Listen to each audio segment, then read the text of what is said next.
Attorney, pwede bang kasuhan ng kapitbahay na naglagay ng CCTV na nakatutok sa bahay ko?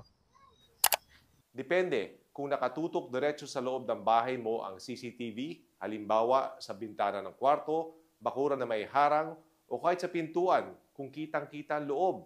Problema yan.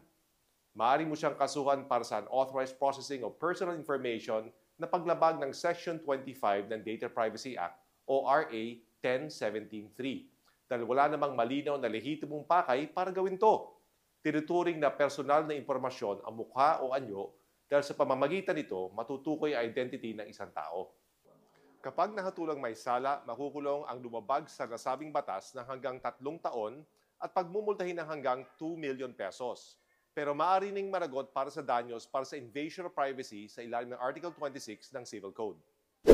Maaring unjust fixation sa ilalim ng Article 287 ng Revised Penal Code ang ginagawa sa iyo kung sa kabila ng iyong pagtutol, patuloy ang pangiinis, paggambala o panghihimasok ng kapitbahay mo.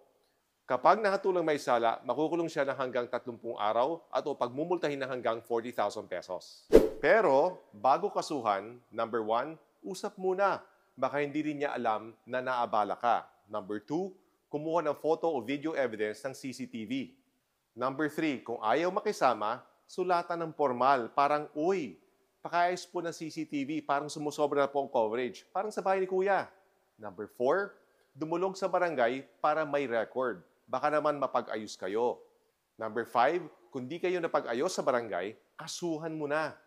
Kahit bagong aksyon, lagi mo na pag-isipan. Ito si Attorney Tony Roman, handang mabigay ng free legal advice na walang lokohan.